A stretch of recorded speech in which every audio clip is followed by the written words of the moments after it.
Lunch live from Charleston, South Carolina. We're on the road this week. It's a real pleasure to be back home. This is actually my hometown. I don't get down here very often, but it is a lovely place, and it's good to be back home. And so this week we've got a really interesting lineup. We've got today we've got Thomas. We've got Ben Fanning later in the week. And we've got a couple other people that I want to introduce you to who are doing some really interesting work down here. But the Power Lunch, we do this every Monday, Tuesday, Wednesday, and Thursday, and sometimes on Friday. We do it usually from around 12 noon Eastern Standard Time, but today is a special occasion. And so the point of the show is to bring you today's thought leaders, business leaders, authors, people who are doing really interesting work in the world. And the point of that is that we want to learn from them. We want to pick their brains. We want to learn what they're doing, learn about their expertise so that we can all get better at what we do, make us better leaders. And so today is no exception. We're live, like I said, from this little cafe who has graciously allowed us to sit here and film, and in the Bennett Hotel, right? The beautiful Bennett Hotel. The beautiful Bennett Hotel that just opened. I've got Thomas Donohoe today. Thomas is the CEO of the Level Agency. We've actually he's been on the program before. We talked a couple months ago, we talked about his new book, and which is the CEO's Digital Marketing Playbook, which if you haven't read, you need to go to Amazon and pick up a copy because it is an essential guide to digital marketing. It's a great way to get to understand what you need to do as a business, some of the key things that you need to do to start your digital marketing. But we're going to talk a little bit about that today, but most importantly, we're going to talk about the other things that he's doing. He's really heavily involved in the Young Entrepreneurs Council, YPO, EO. A lot of them. A lot of these. He'll go through those. He's a fellow Inc. 500 CEO, Ernst & Young Entrepreneur of the Year. And Thomas, man, thanks for joining me. Welcome to my new home and your old home. How's the Level Agency doing? Level is good. I live on airplanes, and my amazing executive team runs it on a day-to-day basis. I think we're up to about 90 wonderful coworkers, and still fighting the good fight in digital marketing and 21st century advertising.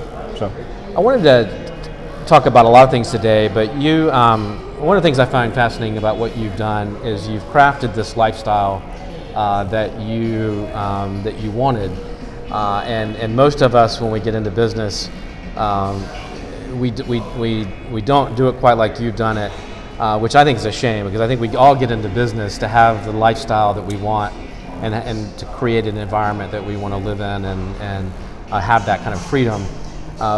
Your business is mainly located up in Pittsburgh. Yep. You're down here in Charleston. Yep. How do you manage? I know you said you live on airplanes, but yes. Also, how do you manage people? How do you manage the workflow? How do you manage your time? Those sort of simple things that sort of to make this lifestyle that you've created possible. So it's, no one's kicking their feet up on yachts or beaches yet. So it's still doing the hard work. I've got a wonderful executive team, but I got really lucky, beyond lucky, with two individuals. My president and my senior vice president in particular, and the three of us as a cohort. I've known both of them for going on a decade. One started the company with me, and it is, we have divided and conquered. Mm-hmm.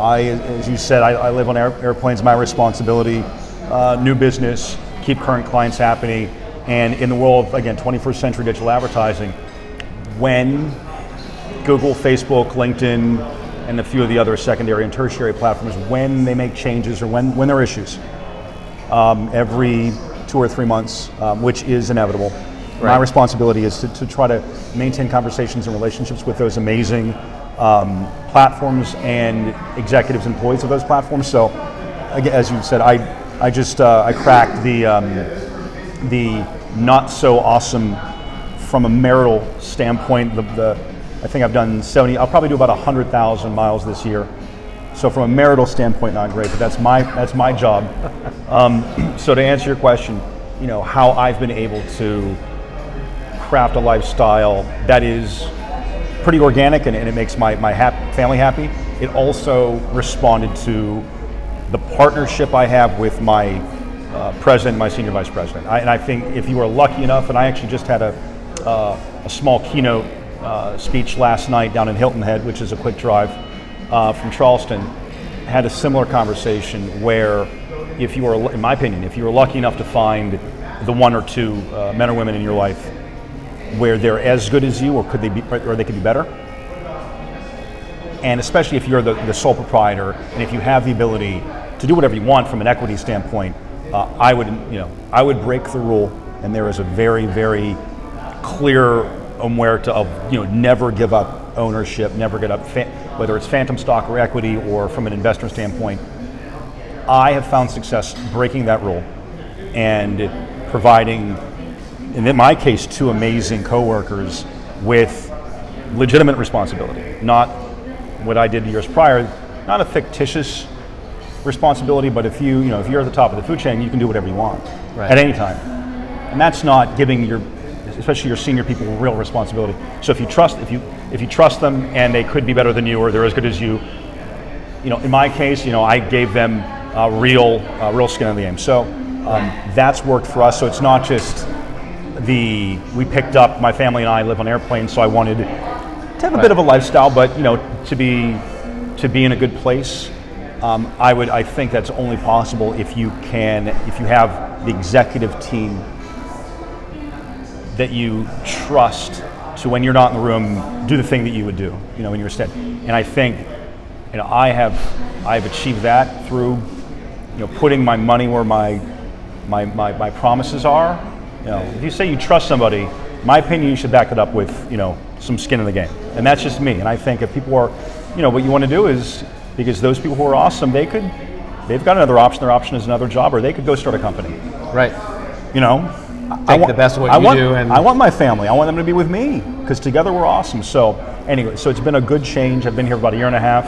You grew up in a nice place. Charleston's perfect, but I live on airplanes, and I got to trust that when I'm rarely at the headquarters, that my number one, my number two, and our executive team are marching in an awesome direction. And I think you got to do a little more than just tell them to do it. I think the way you run the business, you'd be on airplanes anyway, whether you were in Pittsburgh or not, right? Sure. I mean, you'd probably be going out to see the client. You're pretty hands-on, so you'd be out to see the clients. You'd be. I would challenge to your original point. I have been very lucky, and I think maybe your next question is some of the organizations that I really want to share with your audience that I wish I had known about 10 years ago, 7 years ago, and I really want to share that from I wish I had listened to this podcast 7 years ago. Getting into that answer a bit, there is an organization called YEC. I'm a newer member. It's I'm 41, and I don't think many people know I'm 41, and I think if they knew that I was 41, they'd ask me for my AARP card. For the most part, really young, smart, hungry, a lot of fancy California executives, but it's the Young Entrepreneurial Council, or Entrepreneurs Council. I will continue to be a member of that as long as they'll have me. But the reason I'm sharing my enthusiasm and love for that particular executive network is that I have never seen in my other, whether it's YPO or EO or my presidents in Vistage, those other three amazing organizations, YEC has shown me through men and women at such a high percentage where I've met 7 or 8 CEOs of companies smaller, bigger than mine in this organization where they don't have a home base. Okay. Number one. Number two, most of their employees, if not all of their employees, all 50, 120, 150, all of them are remote. From I spent a lot of time in New York City, but I'm a Western Pennsylvania guy. I'm from a traditional business construct. Right. And not just hearing about, but meeting young men and women, not 41 years, but 20-somethings, 30-somethings, where the organic foundation for their business is there's no office. No. There's no office. And I mean not just 10 people on Skype. I mean dozens or hundreds of people. And I think in addition to them being typically amazing humans and very passionate, very smart. I think the YEC crowd, and you guys should check it out if you think you can be a member of it. There are obviously certain requirements. Right. But I love that group showed me, I mean, it makes me look like a hermit. Some of the men and women who run companies where, I'm thinking about one woman in particular, I don't believe she has a base of operations. She skips around to see her employees around the world. And she's not the only one. There are many, a new friend in Colombia, friends in Mexico, in California, and props to you guys in YEC, I think it's shattered the possibilities, or not how easily it'd be done, but how many people are doing it successfully. So compared to them, I'm a hermit. So the value for you, what else does it do for you? I mean, when you're working by yourself, you're working in a solo office, what you're doing now, number one, it gets you some adult contact and some human contact, right? But beside that, I mean, it seems to me there's a real value in that kind of networking, that kind of getting to know people in your community. And because we're so mobile today, I'm the same as you. I work everywhere and anywhere with a laptop and a phone and Zoom but boy, is it nice to have people you can run ideas off, bounce ideas off of, that you feel like you can share with and open up to and share your challenges. Is that what you get out of it, or is it even more than that? Yes, and if I could just share what I've learned in the past 6 or 7, 8 years. Please, yeah. And what again, and I've been very lucky. We've got again about 90 people. I'd say we're a small to mid-tier company within a digital advertising world, mid-tier, but within a regular corporate framework. I don't have 500 employees. But I think when you start getting to from 10 to 20 employees, then to 50, then to 100, you start thinking, unless you have a pedigree, unless your family and you went to all of the Ivy League schools and your pedigree is CEO from birth, right? Which I am not. It is nice to not just have the trust tree, the sharing framework, but it's also able to ask questions to genuine peers. They're tough questions. Or I'm a marketing expert. I don't know a damn thing about law or accounting, and I have a bachelor's in finance, and I don't know anything about finance. So it's also very practical. So to take a step back, I feel that there are 4, and I'm sure there are more globally, but for the men and women watching this at a VP and above level, or at a C level, or as a business owner, I have found 4 in particular that are rock star. That I am with every single one. I'm lucky I'm a member of, or my executive team is a member of. There's been a good ROI, actual dollars out to clients in, or an ROI from a personal standpoint. They've made me better as an executive, or the ROI from a time and just it's taught us something as a company culture. So and it kind of goes a bit in the order of how big your company is. So you've got what I would say the granddaddy, the big organization with the most aggressive requirements to get in would be YPO, Young Presidents Organization. Used to have a bifurcation, YPO and WPO. Now it's just YPO and YPO Gold. So basically, it's in most cities in America, large cities, and it is certainly international. I think there's about 20,000 members. I was lucky enough to get in 2013. I have nothing but amazing things to say. There are often people that are very different than you, but from an ROI standpoint, YPO has been the fact you can walk into a room and you're fairly certain that 98% or 100% of the human beings in that room are legit. That's the organization. But again, that's a very that's typically, it makes some of the companies make my company look like a lemonade stand. So, and the step, in terms of, you still have big companies, but there's a lot more of a delta. You've got EO and Vistage. Right. And EO is Entrepreneurs Organization. And I'm a new member in Charleston.